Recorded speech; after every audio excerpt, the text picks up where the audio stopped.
This presentation will address 5 learning spaces: the classroom and school, beyond the classroom, which includes excursions and incursions, the electronic learning space, the individual learning space, and the group learning space. Everything that we do in the classroom should promote some kind of learning for our students, so it is important that we know how to use these spaces effectively in our practice as teachers. All aspects of a school should promote learning. The learning that happens every day for a primary school student is not limited to academic, but includes social and emotional, learning about themselves, and developing their thinking. Children will learn all of these things in a vast range of environments through many different experiences. Teachers need to be flexible in their approach to cater for all of the learning needs of children.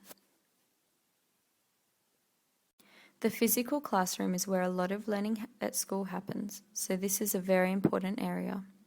The design of a classroom can have a major impact on the learning and experience of students. Traditional classrooms are centred on the teacher, with the students adapting their needs to suit the classroom.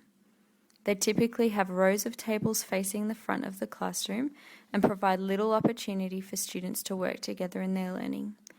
This setup may work for some students to engage in individual work, but it's definitely not suited to all learners, and it will not suit all learning experiences.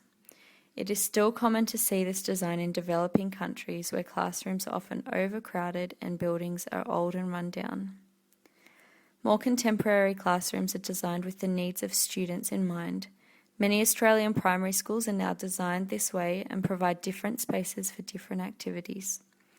Tables are often set up in groups, there is space on the floor for lessons, and teachers will usually create colourful displays on the walls and artefact tables to interact with subjects.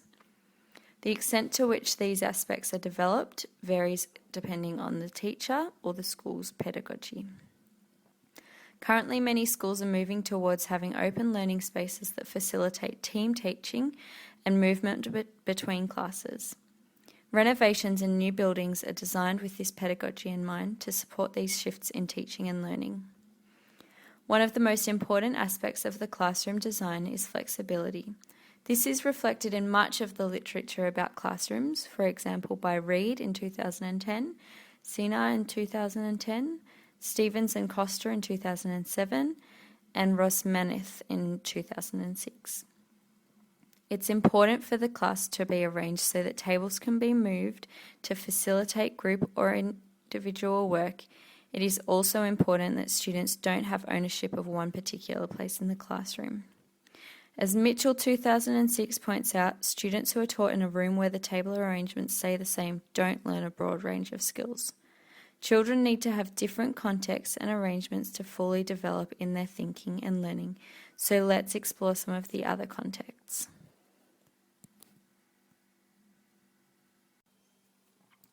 Excursions and incursions can be a great way to get students excited about learning. Many excursions and incursions promote excitement and provide an interactive, relevant context for students to explore their learning. Learning beyond the classroom involves a range of experiences to support and enhance the classroom work. Johnson 2009 and Lorenza 2009 talk about the opportunities for learning that come from incursions and excursions. They can create opportunities for powerful learning experiences, so it's important that teachers suck out everything they possibly can to support their teaching. When teachers do not connect excursions with classroom learning effectively, they become a fun but irrelevant experience where learning is not achieved to its full extent. When teachers make clear connections to the curriculum and have meaningful intentions, learning can be enhanced as students often become more engaged in the topic after interacting with their learning in another context. As Smith 2009 points out, learning does not have a beginning and an end. We are continually building on our prior knowledge. This is important when considering the purpose of excursions and incursions. They should not be standalone experiences or the first experience in a sequence of lessons, but should support what is already being done in the classroom. They can be used as a reference point for a range of lessons, not limited to one particular subject. ScienceWorks Museum suggests that before classes go on excursions, Teachers encourage curiosity and give students some kind of control over their learning, form small cooperative work groups, and establish prior knowledge and key concepts. This will support the learning that takes place and equip students with a reason for the excursion. Students can also complete assessment while they are still on an excursion and immersed in the context, rather than doing a reflection later.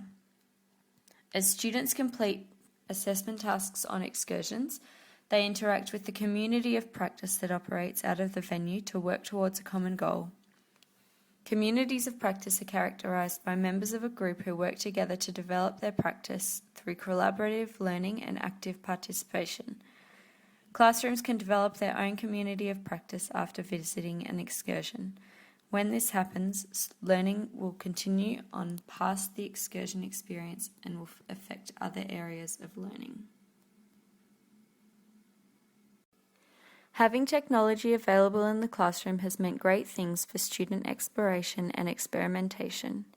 In many classes, however, technology is not being used to its full potential and does not always provide rich educational experiences. Students growing up in the 21st century do need to have experiences using interactive electronic technology.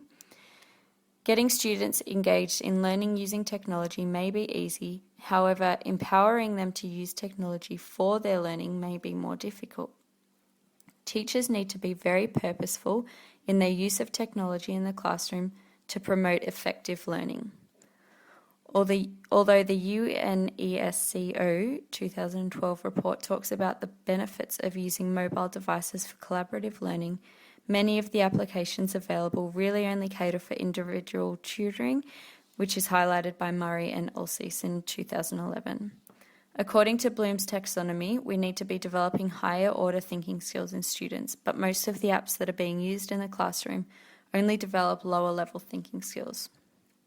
Teachers need to use the most valuable resources to support learning that is intended in the classroom, rather than wasting time by working technology into the curriculum just because it's an expectation. When thinking about excursions and incursions, electronic technology in the classroom can also support this learning. Many excursion venues have interactive online resources to support further learning.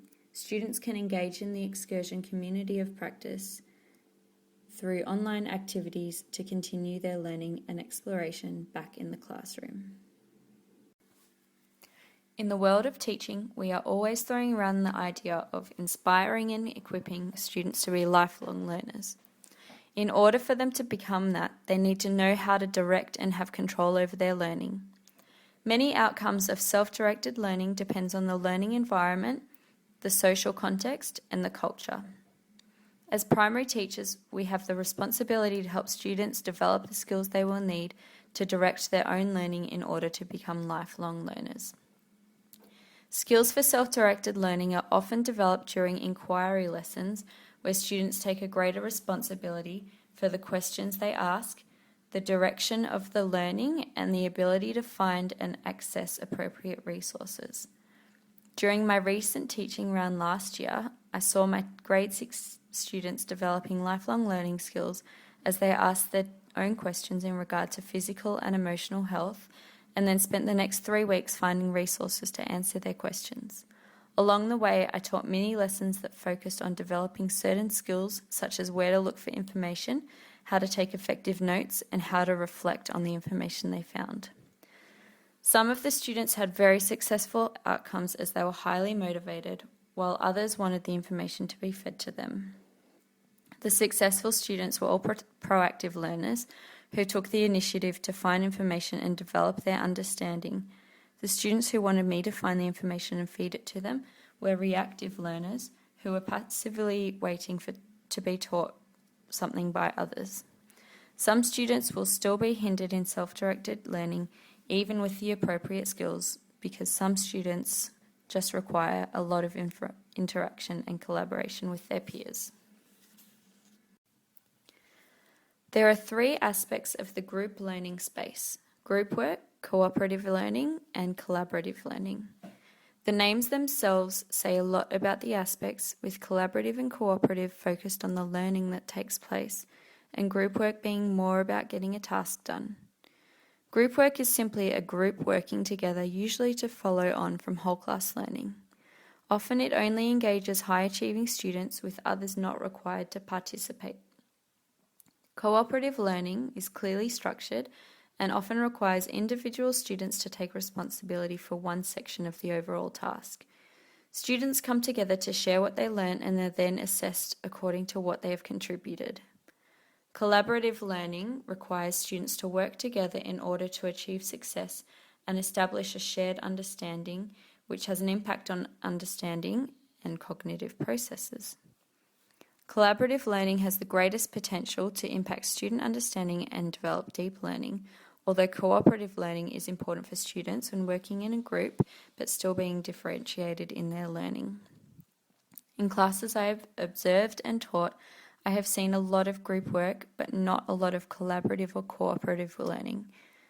I have planned for classes where I have intended for students to engage in collaborative learning. However, the required skills have not been developed and the necessary structures have not been in place. I love this picture of collaborative learning where all members are bringing their own understanding and prior knowledge, interacting and building a shared understanding. They all have something to contribute and to build upon.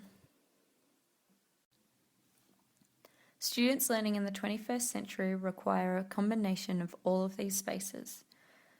Based on what we currently know about learning and what we will continue to find out, I predict that in the next several years we will see classrooms moving towards more of a focus on individual learning than what we see now, greater impact of globalization in the classroom, catering for a wider range of needs in the classroom, classrooms based on abilities rather than age, more collaborative learning in both the classroom and online areas, and students having more control about what they learn and when they learn certain subjects.